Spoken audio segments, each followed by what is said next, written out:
Encoding of multiple accounts.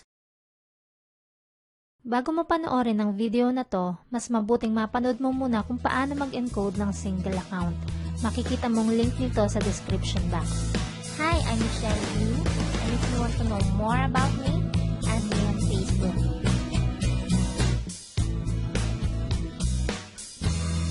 Encoding ng single account, example 1. Sa lahat ng encoding, itong pinaka-basic. Kaya importanteng mapanood mo muna ito bago ka matutong mag-encode ng multiple accounts. Kung napanood mo na yan, mag-start na tayo mag-encode ng multiple accounts. Type www.allianceinmotion.com at mag-login sa sarili mong webpage. Kung ang member mo ang magdadagdag ng multiple accounts at ikaw ang mag-encode nito bilang upline niya, wag na wag mong kakalimutan na doon ka dapat mag-login sa webpage ng member mo at hindi sa webpage mo.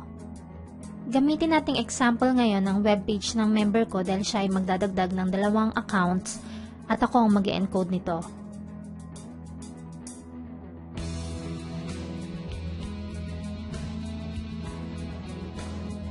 Kung mapapansin mo sa dashboard ni ma'am, meron palang itong isang account. Pumunta tayo ngayon sa genealogy ng webpage niya. Dito natin ilalagay ang pangalawa niyang account at ang pangatlo.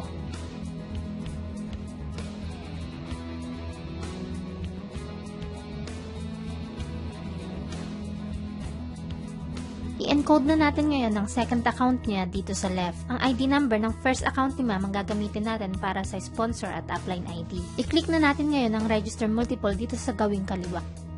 Take note, dahil ito ay encoding ng multiple accounts, hindi mo na kailangan mag-log out sa webpage at i-click uli ang register button. Ang dapat mong i-click ay yung register multiple sa loob ng webpage. Kung mapapansin mo, makikita rin dito sa bandang itaas ang ID number ng first account ni ma'am. Kaya gagayahin ko na lang ito para ilagay dito sa sponsor ID at upline ID. Dahil ito ay dagdag sa sariling account ni ma'am, ID number niya dapat ang ilagay sa sponsor ID. Kahit ako pang sponsor niya at nag-multiple accounts siya, siya na ang dapat maging sponsor sa lahat ng accounts na idadagdag niya. Kaya wag nating kalimutan na kapag meron tayong bagong na-invite na nag-multiple accounts, ikaw ang sponsor sa first account niya na dapat ma-encode. At yung iba pa niyang accounts ay dapat siya na ang ilalagay na sponsor sa sponsor ID.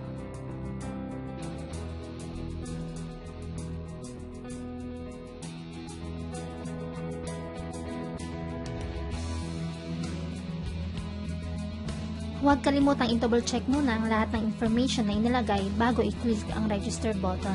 Pagkatapos natin ma-encode ang second account, ganito na ang updated dashboard niya. Pumasok na rin agad sa first account ang 500 pesos direct referral bonus. Heto naman ang updated genealogy niya. Ngayon, i-encode na natin ang pangatlong account dito sa right leg. Click again register multiple.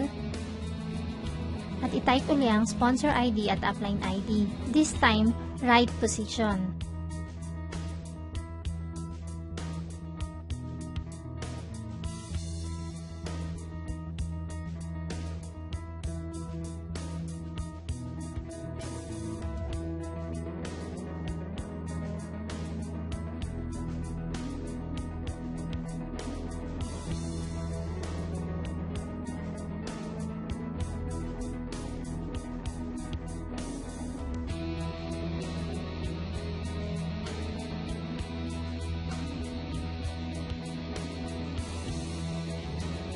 Sa tuwing mag-encode tayo, merong lalabas na message na tulad nito para i-confirm kung tama ba ang name ng sponsor at upline na naka-indicate dito, pati na rin ang position.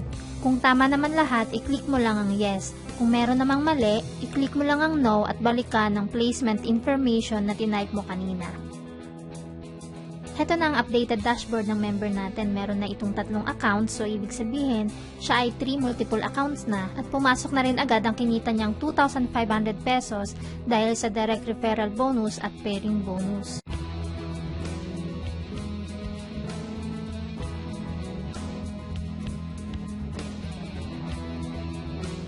Are you learning? I'm Michelle Yu and thank you for watching. Annyeong!